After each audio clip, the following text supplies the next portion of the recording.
Perkenalkan, kami dari kelompok 7 akan memaparkan pengamatan kami dari Praktikum Anatomi dan Fisiologi Manusia pada percobaan ketiga.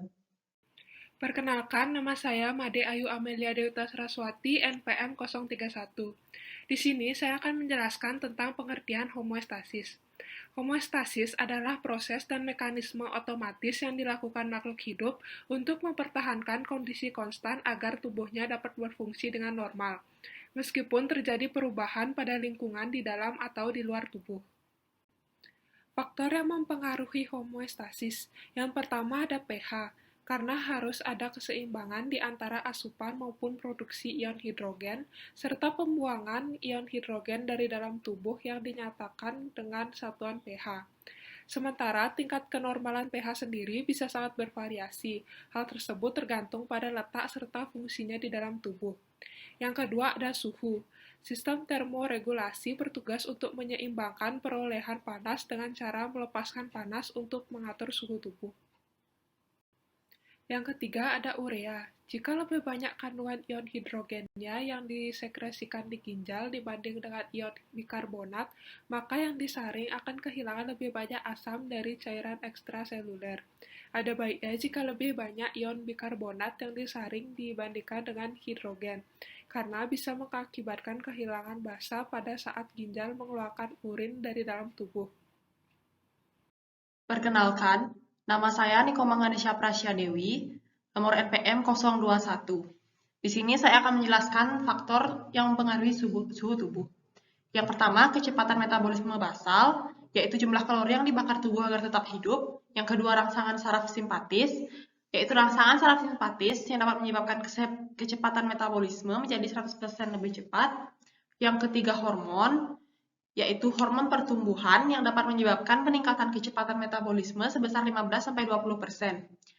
Keempat, demam atau peradangan, yaitu proses peradangan dan demam dapat menyebabkan peningkatan metabolisme sebesar 120%. Yang kelima, status gizi. Jika malnutrisi dan cukup lama, dapat menyebabkan penurunan kecepatan metabolisme antara 20-30%. Yang keenam, aktivitas, yaitu aktivitas yang dapat merangsang peningkatan laju metabolisme, mengakibatkan gesekan antara komponen otot dan organ yang menghasilkan energi termal.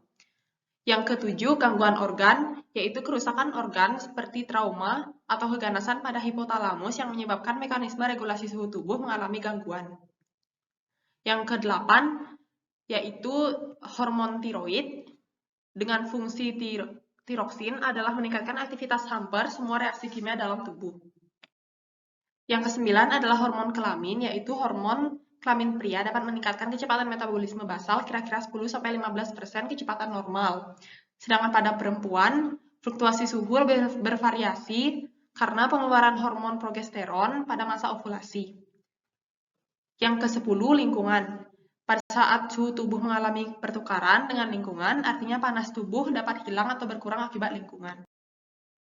Selanjutnya, mekanisme tubuh ketika suhu tubuh berubah. Yang pertama, mekanisme suhu tubuh meningkat, yaitu fase pertama yaitu fase dilatasi, yaitu pembuluh darah perifer hampir dilakukan di semua area tubuh. Fase dilatasi ini disebabkan oleh hambatan dari pusat simpatis pada hipotalamus posterior yang menyebabkan vasokonstriksi sehingga terjadi fase dilatasi yang kuat pada kulit, yang memungkinkan percepatan pemindahan panas dari tubuh 8 kali lipat lebih banyak.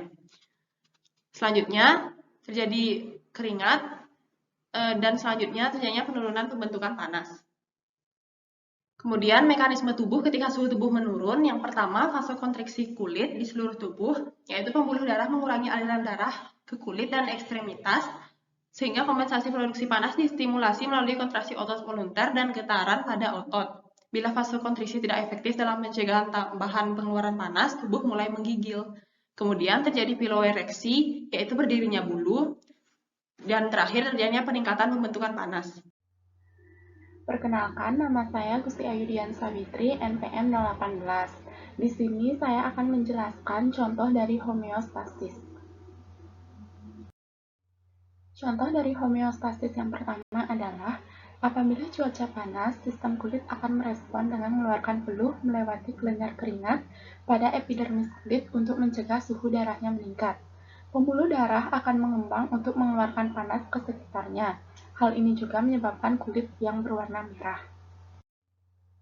Jaringan tubuh sangat peka terhadap pengaruh suhu jaringan yang menyimpang banyak dari suhu 37 derajat Celcius.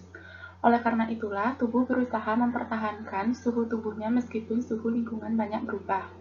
Hal ini diperoleh dengan menjaga keseimbangan antara panas yang hilang dari tubuh dengan panas yang diperoleh tubuh yang berasal dari perubahan yang terjadi di dalam tubuh sendiri yang diterima dari luar.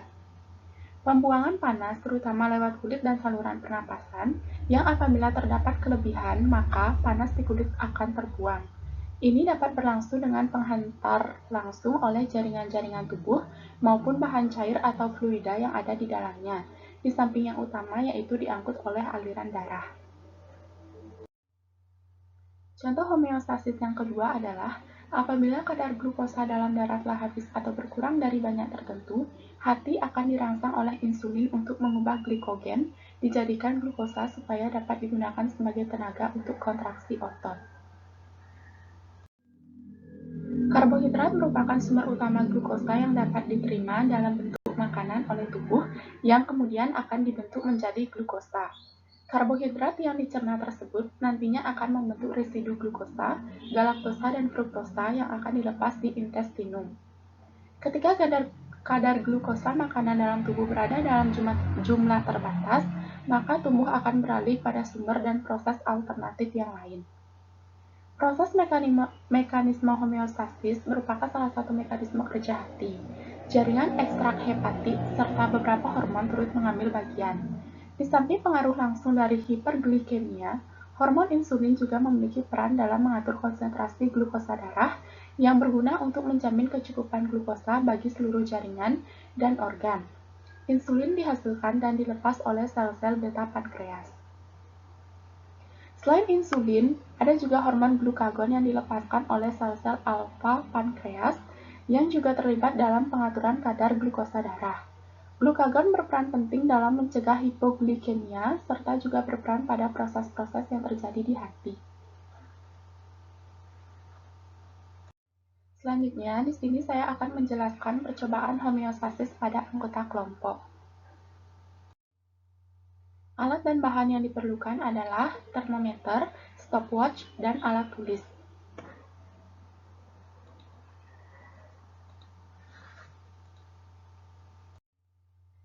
Prosedur percobaan adalah yang pertama, setiap anggota kelompok menjadi orang coba.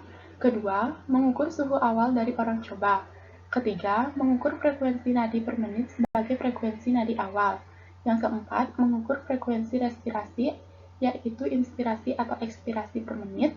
Yang kelima, mengamati ada tidaknya keringat pada orang coba, tidak ada, sedikit, sedang, atau banyak. Yang keenam, orang coba melakukan aktivitas ringan atau jalan santai selama 5 menit, kemudian ukur kembali suhu, frekuensi, nadi, frekuensi respirasi, dan ada tidaknya keringat. Yang ketujuh, mengulangi langkah 6 tetapi dengan aktivitas yang lebih berat, seperti lari atau naik turun tangga. Dan yang kedelapan, membuat tabulasi data dan mengorganisasikan data sehingga tampak perbandingan antar anggota kelompok. Perkenalkan, nama saya Komang Putriani Febriani, nomor MPM 017. Di sini saya akan membacakan perbandingan data hasil percobaan dari kelompok saya. Yang pertama ada Ramya. Pada saat keadaan duduk diam, suhu tubuhnya mencapai 36,9 derajat Celcius. Pada saat melakukan aktivitas ringan yaitu jalan kaki mencapai 37 derajat Celcius. Pada saat melakukan aktivitas berat yaitu lari mencapai 37,2 derajat Celcius. Frekuensi denyut nadi per menit. Pada saat keadaan duduk diam, mencapai 70 kali per menit. Pada saat melakukan aktivitas ringan yaitu jalan kaki, mencapai 85 kali per menit. Pada saat melakukan aktivitas berat yaitu lari, mencapai 90 kali per menit. Frekuensi respirasi per menit. Pada saat keadaan duduk diam, mencapai 15 kali per menit. Pada saat melakukan aktivitas ringan yaitu jalan kaki, mencapai 20 kali per menit. Pada saat melakukan aktivitas berat yaitu lari, mencapai 28 kali per menit.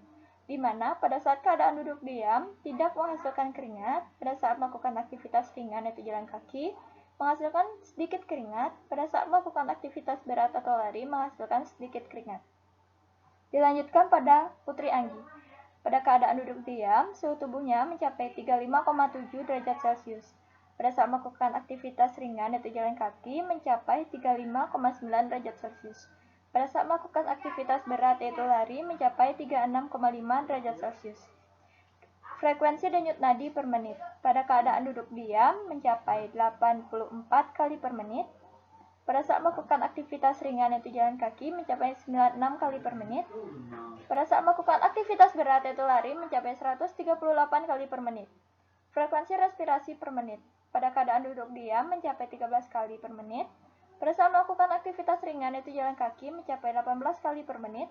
Pada saat melakukan aktivitas berat yaitu lari mencapai 30 kali per menit, di mana pada keadaan duduk diam tidak menghasilkan keringat. Pada saat melakukan aktivitas ringan yaitu jalan kaki menghasilkan sedikit keringat. Pada saat melakukan aktivitas berat yaitu lari memiliki sedang keringat, menghasilkan dikit.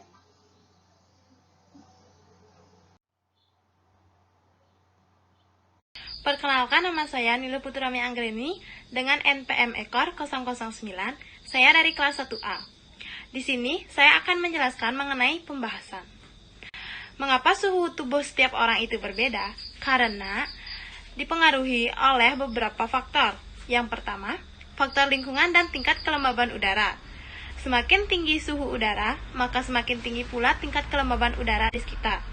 Yang kedua yaitu faktor jenis kelamin. Berdasarkan pada jenis kegiatan yang dilakukan, di mana laki-laki biasanya bekerja lebih berat daripada wanita. Hal ini membuat peningkatan metabolisme lebih banyak terjadi pada laki-laki dibandingkan wanita. Selain itu, kaum wanita mengalami masa ovulasi, di mana pada masa tersebut suhu tubuh akan menurun sebesar 0,2 derajat Celcius. Yang ketiga yaitu faktor umur. Setiap umur manusia berpengaruh pada suhu tubuh yang dihasilkan. Pada usia bayi, suhu tubuh belum sempurna. Mereka akan mudah mengalami hipotermia atau suhu tubuh rendah, terutama ketika suhu lingkungan yang dingin atau ketika bayi dimandikan. Selanjutnya yaitu mengapa denyut nadi orang berbeda-beda. Karena denyut nadi ini juga dipengaruhi oleh beberapa faktor, seperti usia, aktivitas fisik, tingkat kebugaran, suhu udara, emosi, ukuran tubuh, dan masih banyak lainnya lagi. Contoh perbedaan detak jantung seseorang yaitu pada saat tidur atau istirahat, di mana denyut nadi yang rendah dan akan meningkat pada saat melakukan aktivitas atau berolahraga. Meningkatnya detak jantung saat berolahraga merupakan kondisi yang normal terjadi. Hal ini merupakan respon alami tubuh untuk menyediakan aliran darah dan meningkatkan pernapasan. Selanjutnya, mengapa frekuensi pernapasan orang itu berbeda-beda? Pernapasan frekuensi orang itu berbeda juga dipengaruhi oleh beberapa faktor, di antaranya usia. Seperti bayi memiliki frekuensi pernapasan yang lebih cepat dibandingkan orang dewasa, karena masa pertumbuhan dan perkembangannya. Setelah itu yaitu aktivitas. Semakin berat aktivitas seseorang, maka semakin meningkat frekuensi pernapasannya. Hal tersebut berfungsi untuk memasok energi yang dibutuhkan untuk mendukung aktivitas. Selanjutnya, berdasarkan faktor jenis kelamin. Laki-laki memiliki frekuensi pernapasan lebih tinggi dibandingkan perempuan, karena volume paru-paru wanita lebih kecil dibandingkan laki-laki. Setelah itu, suhu tubuh. Ketika seseorang merasa kedinginan dan suhu tubuhnya menurun, otak akan mengirim sinyal agar paru-paru meningkatkan frekuensi pernapasannya. Dengan demikian, tubuh akan mempercepat pembakaran agar tetap sehat. Kesimpulannya yaitu berdasarkan percobaan kelompok kami, suhu tubuh manusia selalu berubah-ubah. Manusia termasuk makhluk homotermal yang artinya suhu tubuhnya konstan meskipun suhu lingkungan berfrekuensi jauh di atas atau di bawah suhu tubuh. Percobaan dilakukan dengan cara mengukur suhu tubuh, frekuensi nadi per menit, dan frekuensi pernapasan per menit. Dari hasil percobaan mengukur suhu tubuh, frekuensi nadi, dan frekuensi napas, kami memperoleh hasil yang berbeda-beda. Itu karena dipengaruhi oleh lingkungan di sekitar tempat tinggal kami tidak sama suhunya, dan juga dipengaruhi oleh berat badan. Sekian dan terima kasih. Sekian pemaparan dari kelompok kami. Terima kasih.